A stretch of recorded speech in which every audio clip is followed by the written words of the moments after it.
Estamos iniciando mais um programa Saúde em Dia. Nossa convidada de hoje é a fonoaudióloga doutora Juliana Bertozzi. Doutora Juliana, ela é formada na Unesp, tem pós-graduação em disfagia e fonoaudiologia hospitalar. Doutora Juliana, prazer te receber aqui no programa. Muito obrigada, doutor Luciano. Eu que agradeço a oportunidade de estar aqui hoje e falando um pouco mais da minha área de atuação e também da fonoaudiologia. Bom, hoje nós vamos conversar então um pouquinho a respeito de disfagia, né? Juliana, o que vem a ser a disfagia? Doutor Luciano, como qualquer processo fisiológico do nosso organismo, a deglutição ela também pode alterar e causar um distúrbio, né? Então, quando nós estamos diante de um caso de disfagia, quando ocorre uma alteração durante a deglutição de alimentos, saliva ou líquidos. A disfagia, ela pode ser uma consequência de uma doença, né?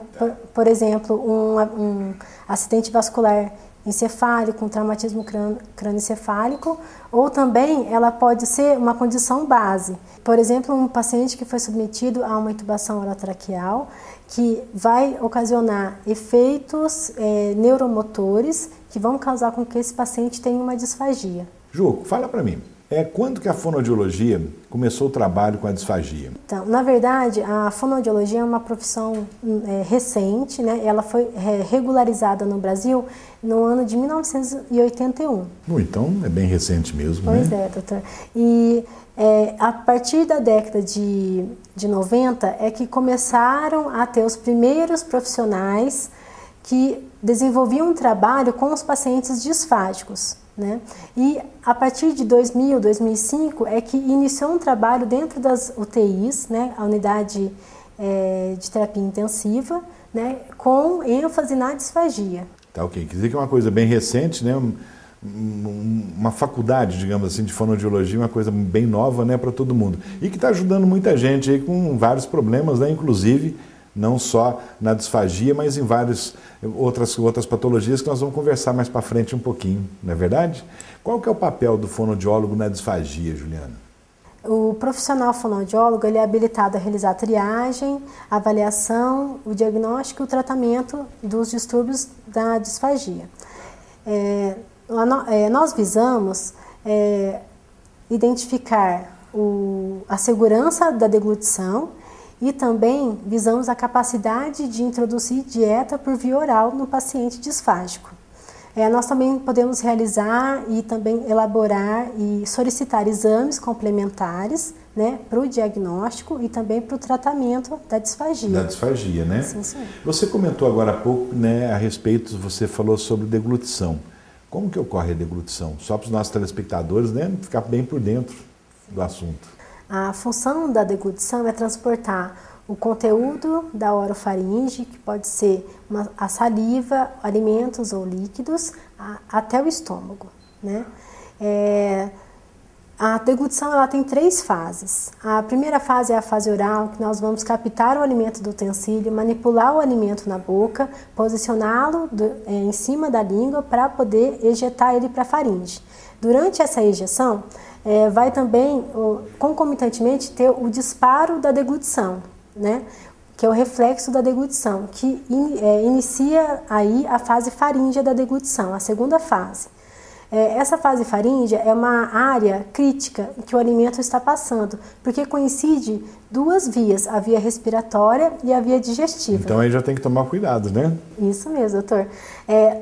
Para ter uma segurança na deglutição, o alimento, a saliva, o líquido não pode entrar na via respiratória, né? Exatamente. Isso. Nesse caso, para ocorrer uma deglutição segura, o indivíduo vai ter que ter uma coordenação entre a fase oral e a fase faríngea, né? E também um controle oral e também agilidade na hora da deglutição.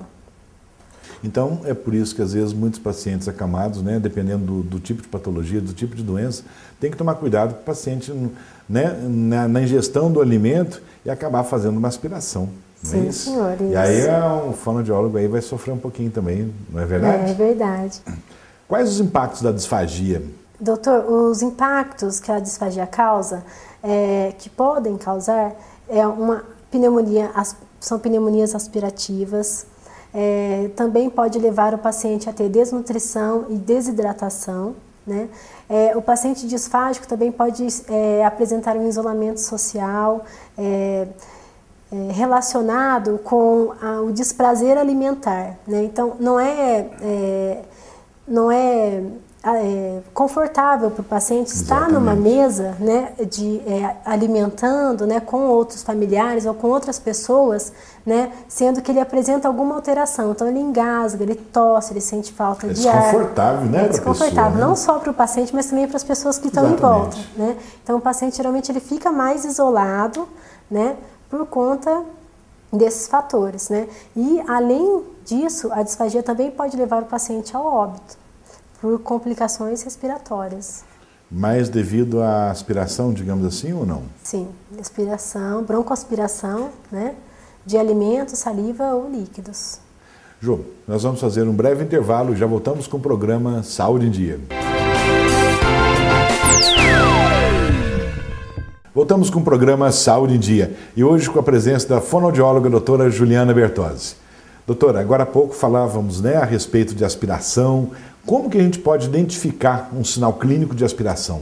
Certo. Doutor Luciano, é muito importante essa identificação do sinal clínico de aspiração, porque ele pode ocorrer durante uma refeição ou simplesmente durante a deglutição de saliva. Quais são os principais sinais clínicos? É a tosse, é o engasgo, é o pigarro, a voz molhada, que é uma voz característica de gargarejo, e também dispneia, que é quando o paciente sente falta de ar. Né? Exatamente, a dispneia, né? Aquela falta de ar que o paciente sente. Sim. Tudo isso judia do paciente, né? Ah, com certeza. E também eu acredito que a parte emocional de alguém está lá, como você comentou, né, que atrapalha às vezes os familiares, mas eu acho que a parte emocional, a vergonha, a pessoa fica encabulada e acaba piorando o quadro certeza. Também, não é verdade? Deixa eu te perguntar, quais são os grupos de risco, né, que a gente, para disfagia orofaríngea? Certo. Doutor, os grupos de risco são pacientes que podem vir a desenvolver a disfagia ou que já apresentam a disfagia. Quais são eles? São os pacientes com doenças neurológicas, os pacientes que sofreram um acidente vascular encefálico, que é o derrame, um traumatismo crânioencefálico. São as doenças como o Parkinson, o Alzheimer e outras demências e outras doenças do movimento, né? São as polineuropatias, as doenças neuromusculares e também temos as cirurgias de cabeça e pescoço, como laringectomias parciais, laringectomias totais. Então tudo isso aí são grupos de risco, sim, né? Sim, senhor, isso mesmo. E até mesmo são os pacientes que sofreram a intubação orotraqueal e os pacientes traqueostomizados também. E deixa eu perguntar, o que pode potencializar a disfagia? Certo. Pois é, nós temos vários fatores que potencializam, né? O estado mental alterado, que é o delírio, né? Então, quando o paciente fica muito agitado, né, ele altera o comportamento do paciente, né? A gente não pode ofertar alimento para o paciente porque o risco de aspiração é muito grande.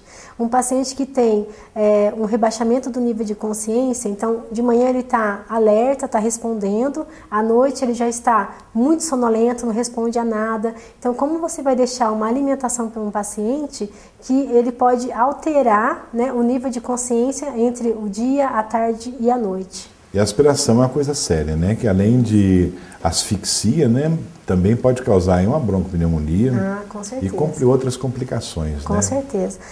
Doutor, também nós temos outros potenciais, né, assim, para disfagia, que o paciente que tem uma dependência motora para se alimentar. Então, outra pessoa vai ofertar o alimento para o paciente.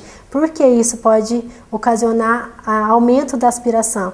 Porque a pessoa que está ofertando a comida tem um ritmo diferente do ritmo do paciente, né? Exatamente. A pessoa, digamos, não tem patologia, não tem doença nenhuma, então tem um ritmo, digamos, até mais acelerado, não é? Isso, então pode ser acelerado, pode ser identificado.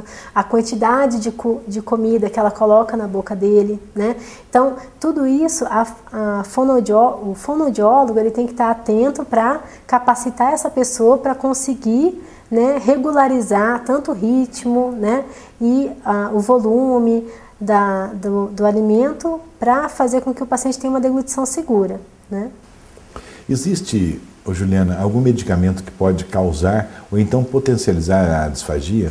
Sim, doutor, existe. Esses medicamentos, né, eles agem no sistema nervoso central, no sistema nervoso periférico, nos músculos, na sensibilidade da orofaringe, e também eles podem diminuir a produção de saliva e também podem causar algumas lesões esofagianas, né? E todas esses efeitos colaterais, eles vão potencializar ou causar, né, uma disfagia no paciente. E como que você chega, então, ao diagnóstico de disfagia?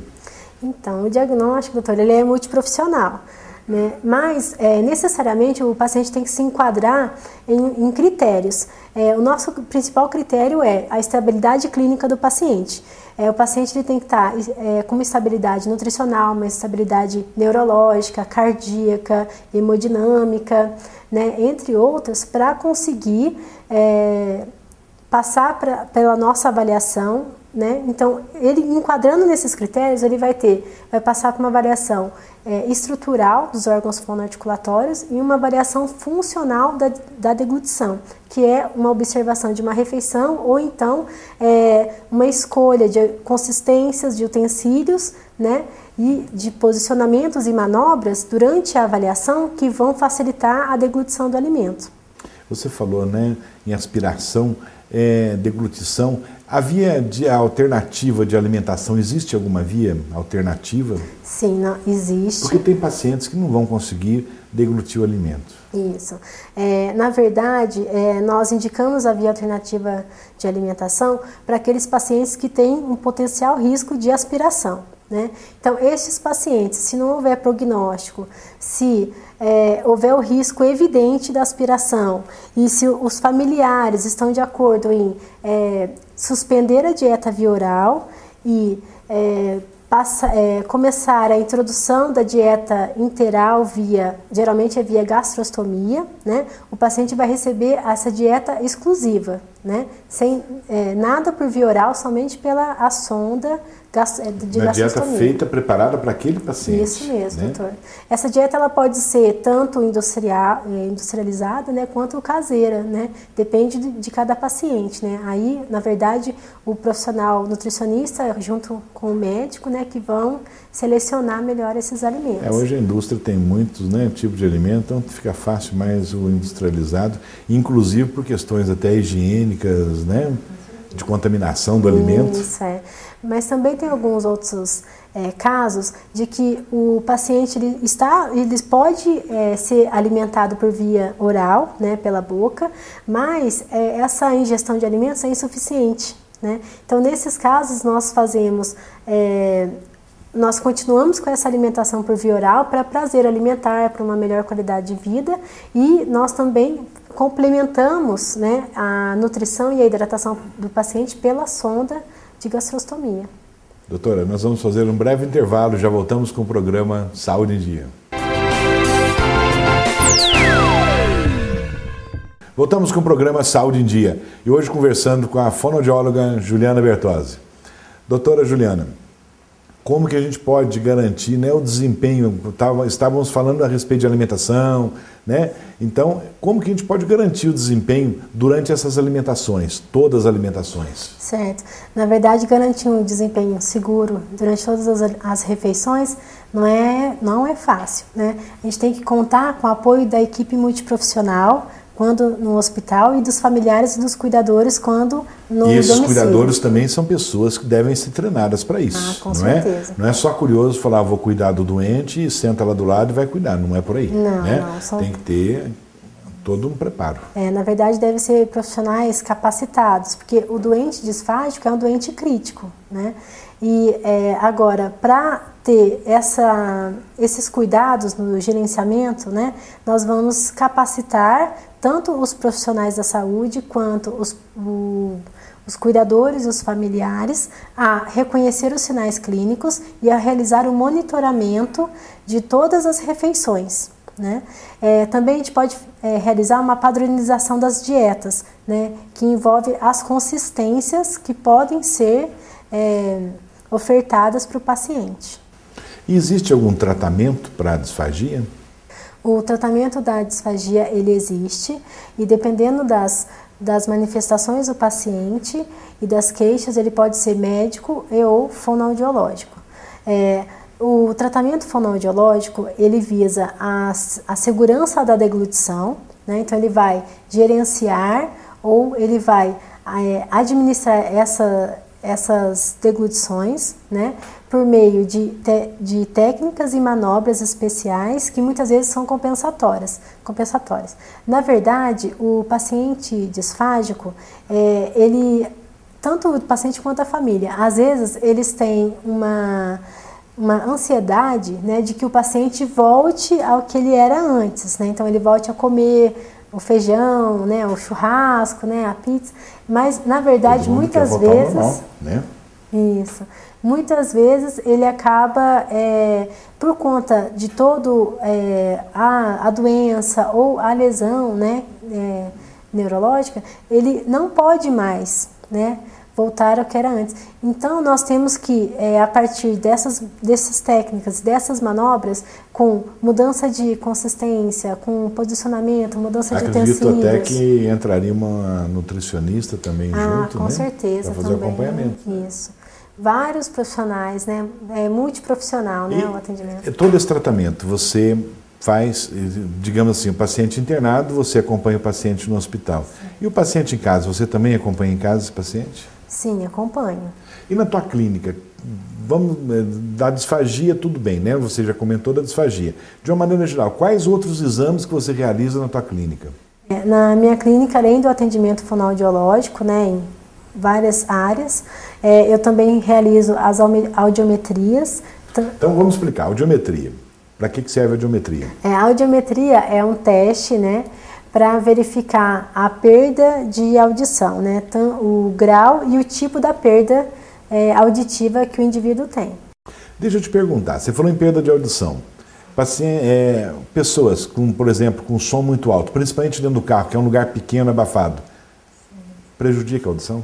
Prejudica muito.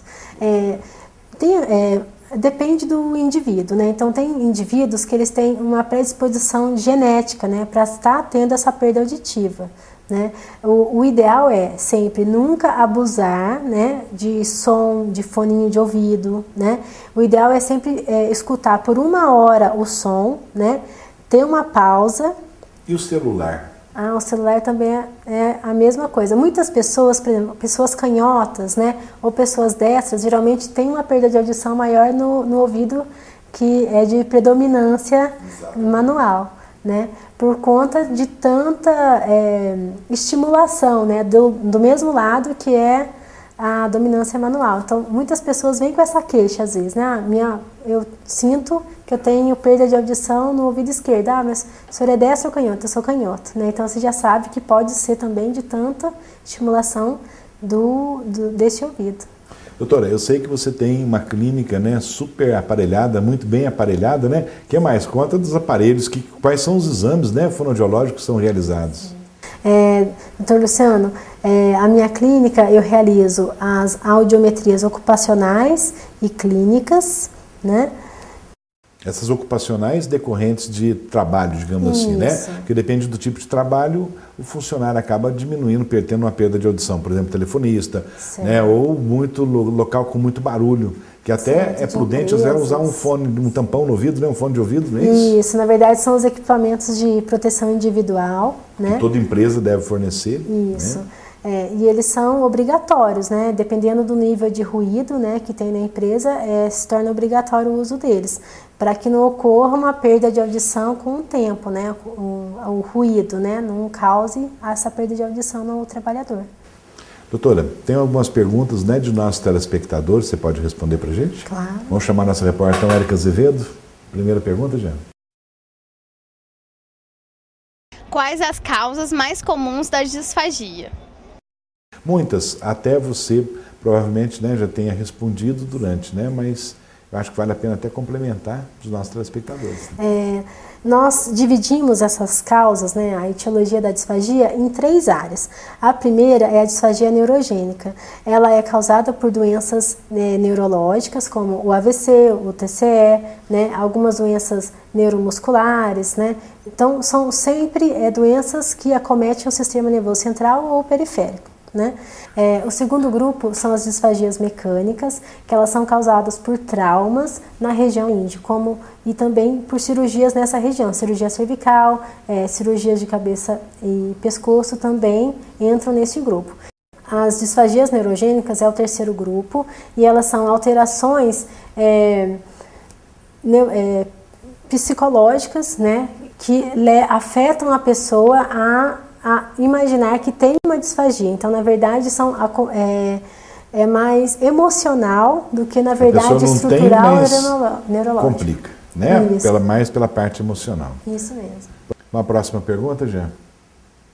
Doutora Juliana, eu queria saber em que idade seria mais adequado para uma criança que está na fase de alfabetização procurar um diagnóstico ou fazer uma audiometria, o que seria adequado quando ela tem algum problema na fase de alfabetização?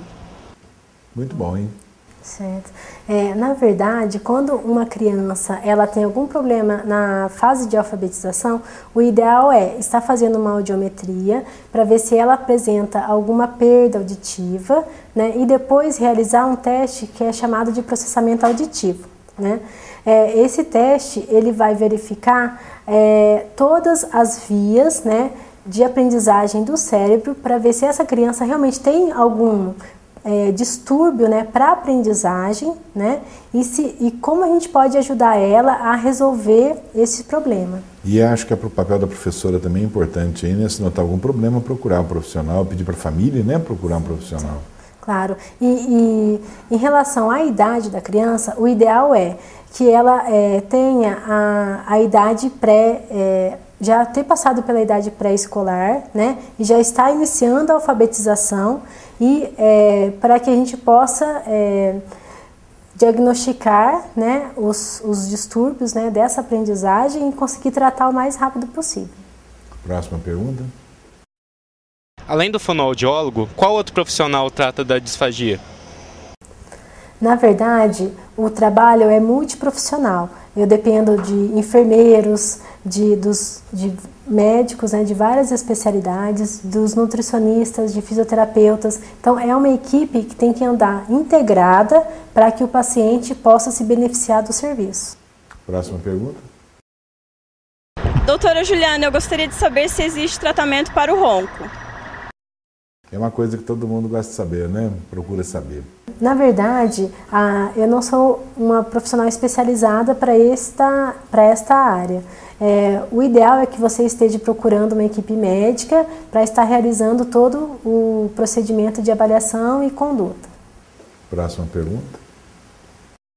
Eu gostaria de saber se há algum sintoma que seja incisivo na criança, para que nós, professores, possamos estar informando a família se ela tem ou não algum problema na fala e na audição.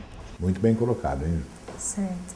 Pois é, na verdade, quando uma criança apresenta algum problema de audição, nós podemos observar durante uma brincadeira, né, durante as atividades diárias. Porque, na verdade, essa criança ela não responde quando ela é chamada, quando tem um barulho muito forte, ela não atenta àquele som, né?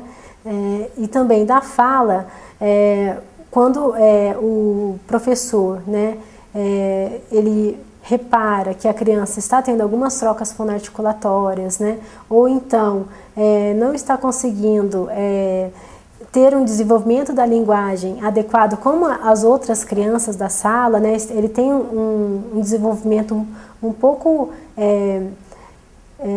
mais rebaixado do que as outras crianças, você pode estar realmente entrando em contato com esses pais, né, para que esses pais procurem ajuda profissional. Próxima pergunta. Tontura e zumbido pode ser sinal do quê? Bom, doutor Luciano, hoje eu fico por aqui, até a próxima semana. Se Deus quiser, Érica, fica com Deus.